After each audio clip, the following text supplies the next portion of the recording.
जय हिंद दोस्तों, welcome to I S P C S classroom. इस वीडियो में जो कि हमारा घटना चक्र दृष्टि 2 सीरीज़ का ये सेकंड पार्ट है, इसमें हम अंतर्राष्ट्रीय समाचारों को कवर करेंगे, इंटरनेशनल न्यूज़ को। फर्स्ट पार्ट में हमने स्पोर्ट्स को कवर किया था और इसमें हम इंटरनेशनल न्यूज़ को कवर करेंगे एक ही वीडियो में, शॉर्ट एंड क्रिस्प रखेंगे। मैं हूं हर्षल, चलिए स्टार्ट करते हैं। सबसे पहली न्यूज़ जो है वो है भारत और यूएई, इंडिया और यूएई को लेके। ठीक है, कुछ एमओयू साइन हुए हैं। यूएनएफ ट्रिपल सी कॉप 18 के मनोनीत अध्यक्ष सुल्तान अहमद अल जाबेर से प्राइम मिनिस्टर मोदी ने मुलाकात की। ये उनकी यूएई की यात्रा के दौरान हुआ। कुछ एमओयू साइन हुए हैं, राइट, जैसे कि आरबीआई एवं यूएई की केंद्रीय बैंक के बीच। ऑलराइट, बेसिकली ये इंडियन रुपीज़ और यूएई के दरहम को प्रमोट करने के लिए हुआ है। ऑलराइट, इसके अलावा एमओयू साइन हुआ है regarding UPI, unified payments interface, और यूएई के आईपीपी, इंस्टेंट पेमेंट प्लेटफॉर्म को लेकर। ऑलराइट, इसके अलावा जो इंपॉर्टेंट न्यूज़ है वो ये कि अबू धाबी में यूएई में आईआईटी दिल्ली अपना कैंपस खोलेगी, कैंपस को स्थापित करेगी। ये दूसरा कैंपस है जो इंडिया के बाहर खुलेगा किसी भी आईआईटी का। इससे पहले आईआईटी मद्रास ने ज़ांज़ीबार तंजानिया में अपना कैंपस ओपन किया था। नेक्स्ट बात करेंगे भारत और फ्रांस की, इंडो फ्रांस। यहाँ पे सबसे इंपॉर्टेंट चीज़ याद रखेंगे कि प्राइम मिनिस्टर मोदी का दौरा था, यात्रा थी उनकी फ्रांस में, और उनको सबसे बड़ा French civilian honour, grand cross of the lane of honour, ये उनको दिया गया है। ये फ्रांस का सबसे बड़ा सम्मान है, फ्रांस का भारत रत्न कह लीजिए इसे। ठीक है, ये दिया गया है। आज़ादी के बाद ये सम्मान पाने वाले मोदी जी पहले भारतीय हैं। ऑलराइट, फ्रांस के राष्ट्रीय दिवस, फ्रेंच नेशनल डे, जिसको हम बेस्टाइल डे भी कहते हैं, उसमें चीफ गेस्ट ऑफ ऑनर थे प्राइम मिनिस्टर मोदी, तब उनको ये दिया गया। इसके अलावा मार्सेल फ्रांस में भारत का नया महावाणिज्य दूतावास, कंसुलेट जनरल खोलने की घोषणा की गई है। ऑलराइट, और फ्रांस में भारत के यूपीआई के प्रयोग की शुरुआत सितंबर 2023 से पेरिस स्थित एफिल टावर से होगी। आगे बढ़ेंगे, भारत और मिस्र, इंडिया और इजिप्ट के बारे में बात करेंगे। 1997 के बाद किसी भी भारतीय प्रधानमंत्री का पहला दौरा था। ओके, सामाजिक न्याय मंत्रालय के अधीन दर उल शफा में सूचना प्रौद्योगिकी से संबंधित एक उत्कृष्ट केंद्र की स्थापना करेगा भारत। ओके, इसके अलावा जो सबसे इंपॉर्टेंट चीज़ें याद रखेंगे, ऑर्डर ऑफ नाइल से सम्मानित किया गया है। ये इजिप्ट का हाईएस्ट सिविलियन ऑनर है। इससे पहले हमने फ्रेंच सिविलियन ऑनर की बात की थी, और ये है Egyptian highest civilian honour. Alright, और वर्ष 2022 में भारत और इसराइल ने 75वीं वर्षगांठ बनाई है अपने राजनयिक संबंधों की। चलिए आगे चलेंगे। Indo US, very important. 9वें अंतर्राष्ट्रीय योग दिवस समारोह का नेतृत्व किया यहाँ पे प्राइम मिनिस्टर मोदी ने। ओके, योगा फॉर वसुदेव कुटुंबकम, ये योग केंद्रीय विषय था। ऑलराइट, गिनीज वर्ल्ड रिकॉर्ड्स में नाम दर्ज हुआ है क्योंकि 135 से अधिक देशों के हजारों लोगों ने प्रतिभाग किया था, पार्टिसिपेट किया था, इसलिए ये इंपॉर्टेंट है। ऑलराइट, इसके अलावा जो हुए है इंपॉर्टेंट चीज़ वो है आर्टिमिस अकॉर्ड को इंडिया ने साइन किया है। 27th कंट्री बना है इंडिया आर्टिमिस अकॉर्ड साइन करने वाला। ओके, जो 8 संस्थापक देश हैं वो कौन कौन से हैं? Australia, Canada, Italy, Japan, Luxembourg और यूएई, यूके, और साथ में है यूएस, अमेरिका। ऑलराइट, ये जो हैं संस्थापक, मतलब इन्होंने एस्टेब्लिशमेंट किया था। चलिए आगे चलेंगे, बात करेंगे। इसके अलावा कंसुलेट जनरल न्यू खोले जाएंगे यूएस के, कहाँ पर? बेंगलुरु और अहमदाबाद में। और भारत कहाँ पर खोलेगा? सिएटल में। ऑलराइट, चलिए आगे चलते हैं, बात करेंगे भारत और सूरीनाम की। ठीक है, यहाँ पे सूरीनाम के राष्ट्रपति चंद्रिका प्रसाद संतोखी जी ने राष्ट्रपति द्रौपदी मुर्मू जी को इनवाइट किया था, जिस पर वो गई थी। ओके, और सूरीनाम का highest civilian honour, Grand Order of the Chain of the Yellow Star, Draupadi ji को दिया गया है, तो ये याद रखेंगे। चलिए आगे बढ़ते हैं, भारत और नेपाल की बात करेंगे। नेपाल के प्रधानमंत्री पुष्प कमल दहल प्रचंड जी का ये भारत की आधिकारिक यात्रा उन्होंने संपन्न की। और जो मोस्ट इंपॉर्टेंट न्यूज़ है, डेवलपमेंट है, वो है जयनगर बीजलपुरा बर्दीवास रेल योजना, इसको याद रखेंगे, ये सबसे इंपॉर्टेंट है। ओके, बस इतना ही इसमें इंपॉर्टेंट है। आगे चलेंगे, भारत जापान। फूमियो किशिदा जो जापानीज प्राइम मिनिस्टर हैं, इन्होंने भारत की आधिकारिक यात्रा पर थे ये। ऑलराइट, एनुअल बायलैटरल समिट, 14वां भारत जापान वार्षिक शिखर सम्मेलन आयोजित हुआ था। ओके, साथ ही साथ 70वीं वर्षगांठ बनाई गई है इंडो जापान के राजनयिक संबंधों की, है ना। और वर्ष 2023 में ये इंपॉर्टेंट है, याद रखिए, G20 का अध्यक्ष, G20 को होस्ट कर रहा है इंडिया, वैसे ही G7 को होस्ट कर रहा है जापान, याद रखेंगे। ऑलराइट, चलिए आगे चलते हैं।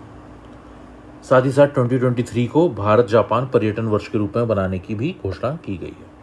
आगे भारत और ऑस्ट्रेलिया की बात करें, Australian prime minister Anthony Albanese, देखिए नाम याद रखिए, इंपॉर्टेंट है।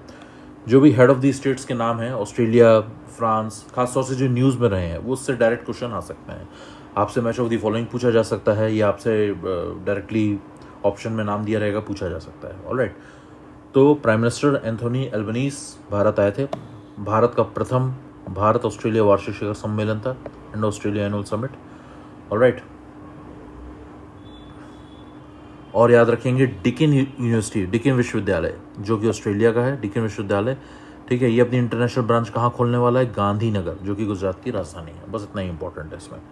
नेक्स्ट, भारत और भूटान की बात करें, सबसे इंपॉर्टेंट जो डेवलपमेंट हुई है कि रेल लिंक कोकराझार आसाम से गुलेफू भूटान तक जोड़ेगा, ये है इंपॉर्टेंट। और ये भारत और भूटान का पहला रेलवे लिंक होगा, बस इतना ही इंपॉर्टेंट है। चलिए, भारत इटली की बात करें तो जॉर्जिया मेलोनी, जो इटली की प्राइम मिनिस्टर हैं, इन्होंने भारत की यात्रा संपन्न की। ओके, और 75वीं वर्षगांठ बनाई गई भारत और इटली के राजनयिक संबंधों की, है ना। 8th रायसीना डायलॉग में ये आई हुई थी, ठीक है। कुछ MOU साइन हुए हैं, ज़्यादा इंपॉर्टेंट नहीं है। ऑलराइट, नेक्स्ट बात करेंगे भारत और मिस्र की। मिस्र के राष्ट्रपति अब्देल फतेह अल सीसी, ऑलराइट, ये आए थे और ये चीफ गेस्ट भी थे हमारे 74th रिपब्लिक डे में, गणतंत्र दिवस में, इसलिए भी इम्पोर्टेंट है। 75 वर्ष पूरे हुए हैं। साथ ही साथ G20 अध्यक्षता में मिस्र को गेस्ट कंट्री के रूप में आमंत्रित किया गया है, याद रखिएगा, बहुत इंपॉर्टेंट पॉइंट है। चलिए आगे चलेंगे, भारत और बांग्लादेश के बारे में बात की जाएगी।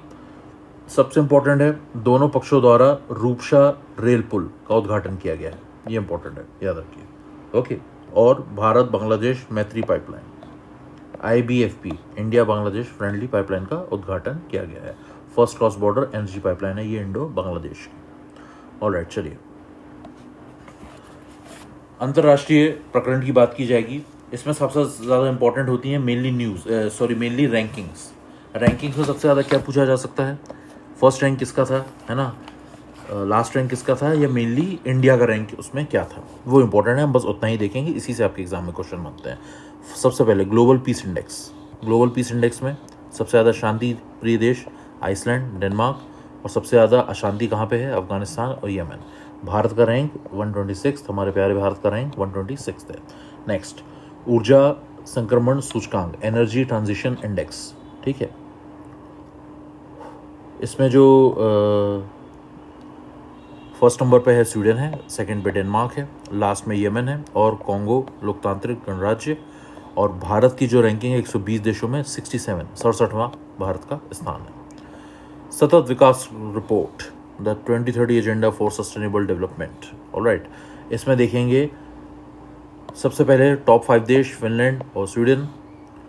अंतिम 5 देश बस 1 या 2 याद रखिए, दक्षिण सूडान, मध्य अफ्रीकी गणराज्य। और भारत का 166 देशों में क्या स्थान है? 112, 112वां। ऑलराइट, भारत का समग्र स्कोर 63.4 है, बस इतना ही इंपॉर्टेंट है।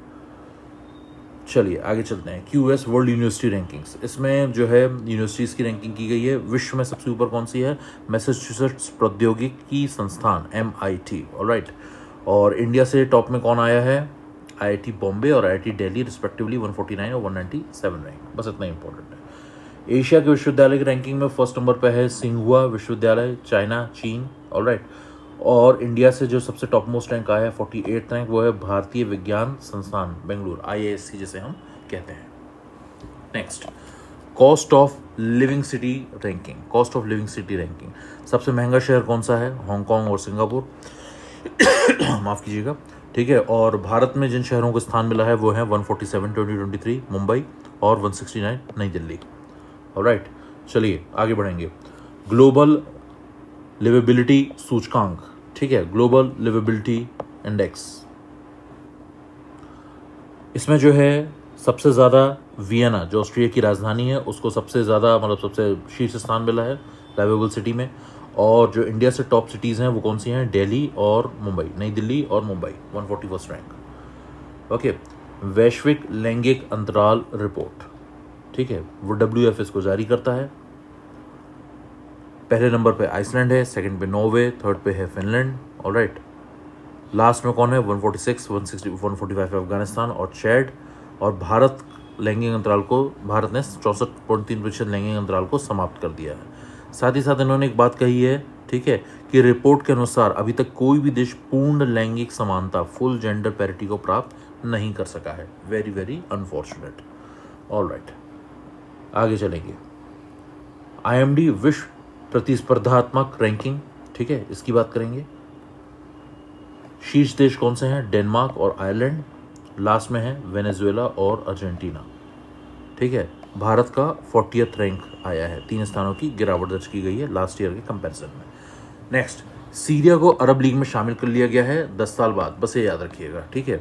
अरब लीग का अभी रिसेंटली मीटिंग कहाँ पे हुई थी, जेद्दा, सऊदी अरब में। ऑलराइट, चलिए लेट्स गो।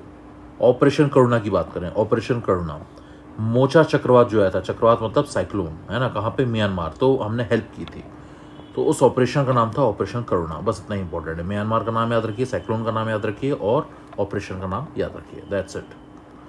आगे चलेंगे। विश्व प्रेस स्वतंत्रता सूचकांक, वर्ल्ड प्रेस फ्रीडम इंडेक्स, इसमें रैंकिंग की बात की जाए तो सबसे टॉप मोस्ट देश जो हैं वो कौन से हैं, नॉर्वे है, आयरलैंड है, डेनमार्क है ना। भारत का इसमें 36.62 के साथ 161st रैंक है, याद रखिएगा। ऑलराइट, चलिए आगे चलते हैं। वैश्विक दास्ता सूचकांक regarding slavery index, global slavery index, मतलब सबसे ज़्यादा स्लेव्स अभी भी कहाँ पर हैं, दास्ता कहाँ पर प्रचलित है, उसके बारे में रैंकिंग है। टॉप मोस्ट कौन सी कंट्री है, नॉर्थ कोरिया, सेकंड है अफगानिस्तान, थर्ड है म्यांमार और भारत का नंबर आता है 6th, ये याद रखिएगा, ठीक है। विश्व के 10 सबसे व्यस्त हवाई अड्डों की बात की गई है ना कि नहीं। उसमें 9वें स्थान पे कौन सा आता है, इंदिरा गांधी इंटरनेशनल एयरपोर्ट, जो कि नई दिल्ली में स्थित है, ठीक है। वैश्विक विद्युत समीक्षा रिपोर्ट 2023, जितना मैं बता रहा हूँ सिर्फ इतना ही काफ़ी है, आपके इसी में से मैक्सिमम क्वेश्चन आने की पॉसिबिलिटी है ना, पूरा पढ़ के टाइम वेस्ट करने की ज़रूरत नहीं है, ठीक है। इसमें जो विद्युत की बात करें, सबसे ज़्यादा विद्युत मांगने वाले देश कौन से हैं, फर्स्ट चीन है, सेकंड अमेरिका है और थर्ड जो है इंडिया है, भारत। और CO2 उत्सर्जन में भी फर्स्ट चीन है, सेकंड अमेरिका है और थर्ड जो है भारत, इंडिया। नेक्स्ट, टाइम के 100 सर्वाधिक प्रभावशाली व्यक्तियों के बारे में बात की गई है। कैटेगरीज बस याद रख सकते हैं, पूरे 100 लिस्ट का नाम तो ये क्या याद रखेंगे, है ना। आर्टिस्ट हैं, इनोवेटर्स हैं, टाइटन्स हैं, लीडर्स हैं, आइकन्स हैं और पाइनियर्स हैं, बस इतना इंपॉर्टेंट रखें। फिनलैंड की बात करते हैं। फिनलैंड जो है नाटो का 31st मेंबर बना है, ओके। रिसेंटली फिनलैंड काफ़ी न्यूज़ में भी था, डेडिकेटेड वीडियो मैंने चैनल पे बनाया हुआ है, ओके, आप लोग जाके देख सकते हैं, मैं आई बटन में लिंक भी दे दूंगा, ओके। और इससे पूर्व जो है उत्तर मैसिडोनिया, नॉर्थ मैसिडोनिया वर्ष 2020 में नाटो का 30वां सदस्य बना था। ऑलराइट, नॉर्थ मैसिडोनिया भी काफ़ी न्यूज़ में था, यहाँ पे प्रोटेस्ट हो रहे थे, इस पर भी मैंने एक डेडिकेटेड वीडियो बनाया है जो आप चैनल में जाके देख सकते हैं। प्लेलिस्ट बनी हुई है IR की, आप उसमें देख सकते हैं, और भी ऐसे वीडियोज़ आपको मिल जाएंगे। चलिए, विश्व प्रसन्नता रिपोर्ट 2023, ओके। सबसे ज़्यादा खुशहाल देश कौन से हैं, first Finland, second Denmark, third Iceland और सबसे लीस्ट हैप्पी देश कंट्रीज कौन सी हैं, 137 अफगानिस्तान, 136 लेबनान और 135 सियरा लियोन। भारत का 126वां स्थान है, 126। चलिए आगे बढ़ते हैं। लद्दाख एवं मयूरभंज टाइम पत्रिका के 50 महानतम स्थानों की सूची में शामिल किया गया है, ओके। याद रखिएगा, मयूरभंज ओडिशा का जिला है, ओके, ओडिशा का एक जिला है, दैट्स इट। वैश्विक आतंकवाद सूचकांक, ग्लोबल टेररिज्म इंडेक्स, मतलब कि टेररिज्म से सबसे ज़्यादा कंट्रीज़ कौन सी प्रभावित हैं, इफेक्टेड है, ओके। सबसे टॉप मोस्ट है Afghanistan, second Burkina Faso, third है सोमालिया, ऑलराइट। ब्रिक्स कंट्री की बात की जाए तो 85th है Brazil, 45th Russia, 13th India. India का रैंक 13वां है, हालांकि इंडिया इस बात को डिनाई कर रहा है, पर अभी ऑफिशियली 13th है। फिर हम बात करेंगे अंतर्राष्ट्रीय शस्त्र हस्तांतरण प्रवृत्तियों के बारे में, ओके। भारत विश्व में शस्त्रों का सबसे बड़ा आयातक है, इंपोर्टर है, याद रखिएगा, है ना। और सबसे ज़्यादा भारत लेता किससे है, रशिया से, रूस से, याद रखिएगा। इसके बाद हम आएंगे कुछ अवार्ड्स में। 95th Oscar award, very very important, news exam में हमेशा क्वेश्चन इससे पूछे जा सकते हैं। सबसे ज़्यादा टॉप मोस्ट फिल्म जिसको मिला है everything everywhere all at once. Best actress का मिला है मिशेल यो को, ओके। और बेस्ट एक्टर का किसको मिला है? ब्रेंडन फ्रेजर को, ठीक है। चलिए, और एक साथ साथ बात क्या याद रखेंगे, नाटू नाटू को सर्वश्रेष्ठ संगीत श्रेणी का ऑस्कर पुरस्कार दिया गया है। चलिए आगे चलते हैं। लेफ्टार्म समृद्धि सूचकांक, ये कुछ खास इंपॉर्टेंट नहीं है। आर्थिक स्वतंत्रता सूचकांक, okay, index of economic freedom, इसकी बात करते हैं हम, ठीक है। 4 देशों को जो टॉप में है वो है सिंगापुर, स्विट्जरलैंड, आयरलैंड और ताइवान। ऑलराइट, 50 से 59 के बीच में जो स्कोर में है वो है भारत, ब्राज़ील और रशिया।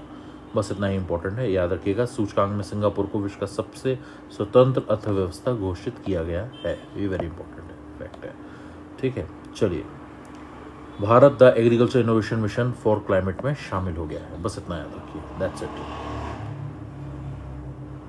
अंतर्राष्ट्रीय बौद्धिक संपदा सूचकांक 2023, टॉप में कंट्रीज कौन सी हैं? यूएस, संयुक्त राज्य America, then UK, United Kingdom, third है फ्रांस, ठीक है। लास्ट में है वेनेजुएला और रूस, और भारत का रैंक है इसमें 42nd। भ्रष्टाचार की बात की जाए, corruption perception index, CPI, corruption perception index, सबसे ज़्यादा लीस्ट करप्ट कंट्रीज कौन सी हैं? जितना ऊपर रैंक उतना लीस्ट करप्शन। सबसे पहले डेनमार्क है, देयर आफ्टर फिनलैंड, और उसके बाद है न्यूजीलैंड, और लास्ट की बात की जाए तो वह है सोमालिया, सीरिया और दक्षिण सूडान।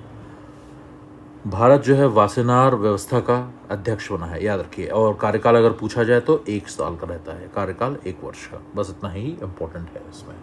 नेक्स्ट, मानव स्वतंत्रता सूचकांक, ह्यूमन फ्रीडम इंडेक्स की बात की जाएगी। टॉप कंट्री किसकी हैं टॉप रैंकिंग्स में? फर्स्ट है स्विट्जरलैंड, सेकंड है न्यूजीलैंड, थर्ड है एस्टोनिया, ओके। ईरान को जो है CSW, भारत का रैंक है 112 ओवरऑल, 112, सॉरी, ठीक है। नेक्स्ट, ईरान CSW से बाहर। CSW क्या है? Commission on the status of women. यहाँ पे बहुत ज़्यादा फीमेल्स के साथ गलत हो रहा है, ऑलराइट, तो ऑब्वियसली इसने बाहर होना ही था। चलिए, विश्व प्रतिभा रैंकिंग की बात करेंगे हम। 9वां एडिशन था, 9वां संस्करण था, है ना। भारत का रैंक 52nd था, बस ये इंपॉर्टेंट है, ये याद रखिए। Time person of the year कौन बने हैं? यूक्रेन के प्रेसिडेंट व्लादिमीर ज़ेलेंस्की, बस इतना याद रखेंगे, ठीक है।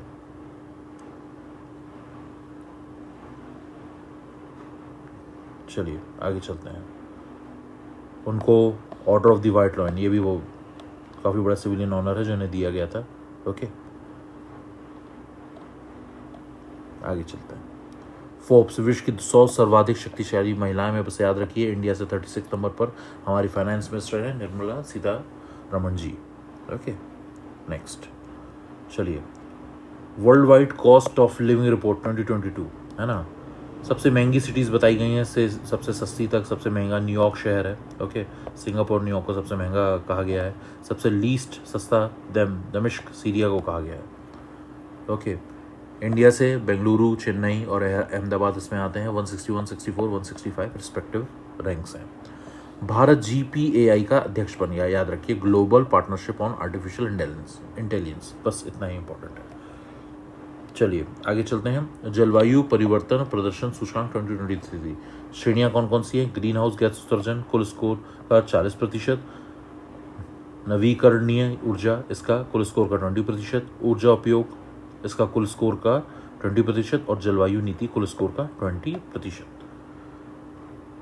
चलिए आगे चलते हैं। वैश्विक प्रतिस्पर्धा सूचकांक, है ना, भारत का रैंक 101 है, बस इतना ही इंपॉर्टेंट इसमें, और कुछ नहीं। चलिए, रूल ऑफ लॉ इंडेक्स की बात की जाए, ठीक है। रूल ऑफ लॉ इंडेक्स में सबसे ऊपर डेनमार्क है, then Norway, then Finland. Least में अफगानिस्तान है, मतलब सबसे पीछे Cambodia, then Venezuela, okay. Bharat का स्थान जो है 77 है, ये याद रखिएगा बस। वैश्विक भूख सूचकांक, international food policy research institute इसे निकालता है, ठीक है। ब्रिक्स देशों की स्थिति की बात की जाए, ब्राज़ील 20th रैंक, रूसी संघ 28, भारत 107, मोस्ट इंपॉर्टेंट, ये याद रखिएगा। अंतिम 5 देश में है यमन, मध्य अफ्रीकी गणराज्य और मेडागास्कर। चलिए, QS एशिया यूनिवर्सिटी रैंकिंग्स की बात की जाए, ठीक है, तो फर्स्ट है इसमें पेकिंग विश्वविद्यालय, सेकंड है national university of Singapore. Bharat से जो है IIT बॉम्बे है 40th rank, IIT Delhi 46th rank, बस इतना ही इंपॉर्टेंट है। टाइम्स वैश्विक विश्वविद्यालय रैंकिंग्स की बात की जाए, ऑक्सफोर्ड विश्वविद्यालय लगातार 7वीं बार प्रथम स्थान में आया है, याद रखिएगा, है ना। कोई भी भारतीय विश्वविद्यालय शीर्ष 200 में स्थान प्राप्त नहीं कर सका है। शेष 300 विश्वविद्यालयों में भारतीय विज्ञान संस्थान IISc बेंगलुरु रहा है। आगे चलेंगे, बेंगलुरु नोबेल प्राइज़ की बात करेंगे। नोबेल प्राइज़ से हमेशा क्वेश्चन आ सकते हैं। सबसे पहले बात करेंगे इकोनॉमिक्स के नोबेल प्राइज़ विनर कौन से हैं। 3 लोगों को मिला है, 3 अर्थशास्त्रियों को। फर्स्ट कौन है, बेन एस बर्नाइके, इनको मिला है, ठीक है। साथ ही साथ इनके साथ जॉइंट किसको मिला है, डगलस डब्ल्यू डायमंड को और फिलिप एच डाइबविक को। ऑलराइट, किसके लिए मिला है, for research on banks and financial crisis के लिए।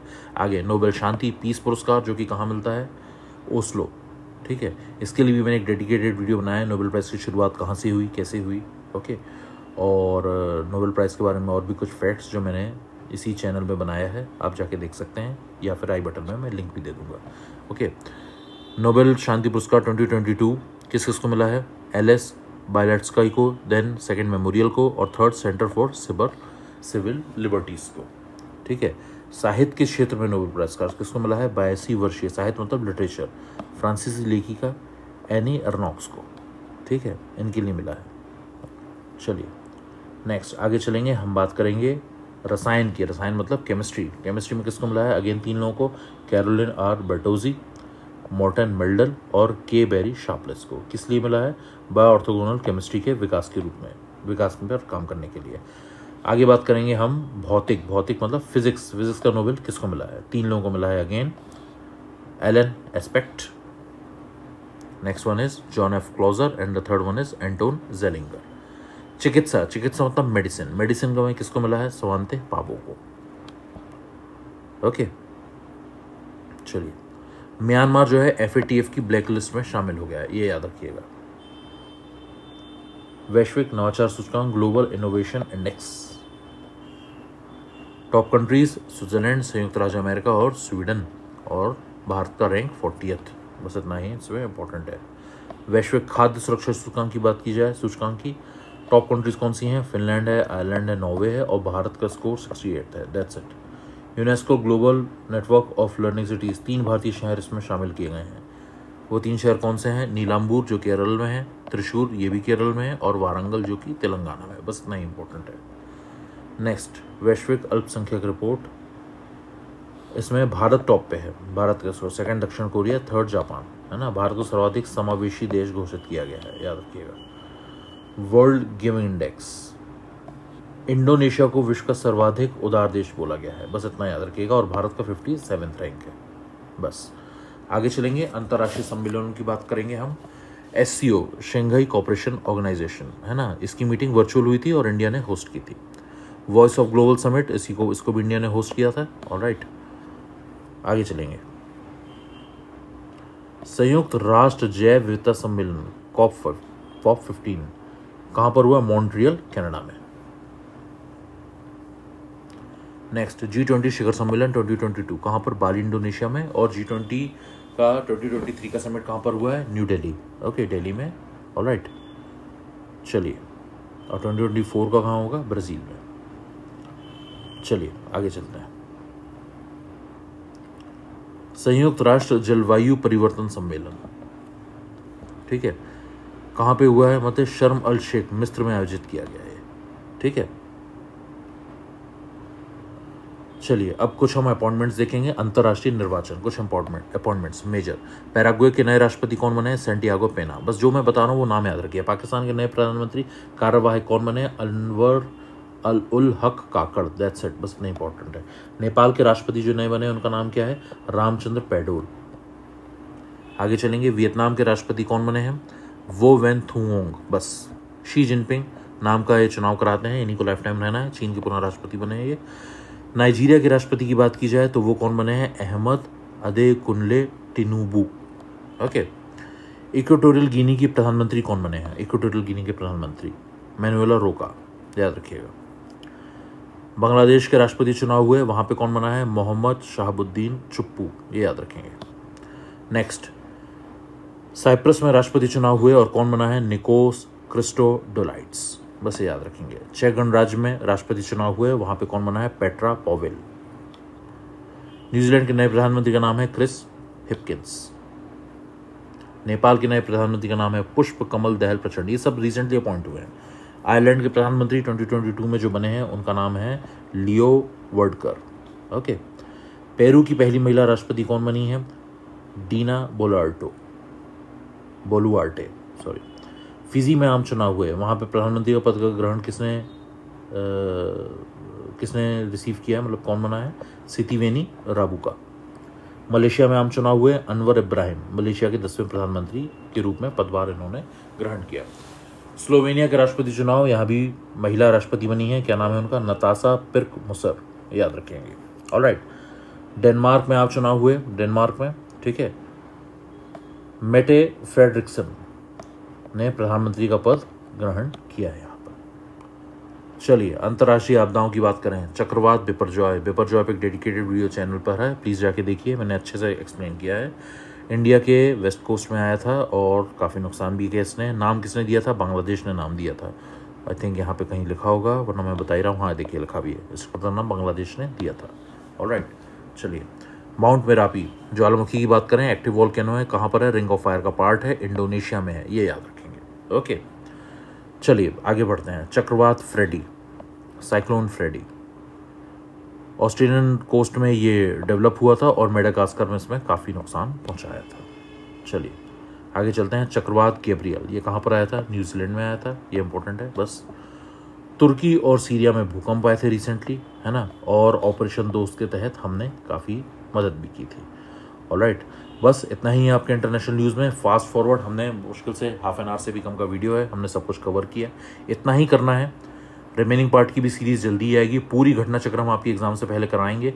आपको बस यही रिकमेंड किया जाता है, प्लेलिस्ट भी इसकी बना दी जाएगी, मल्टीपल टाइम रिवाइज करिए, स्पीड बढ़ा के आप बार बार भी सुन सकते हैं, आपको फ़ायदा मिलेगा।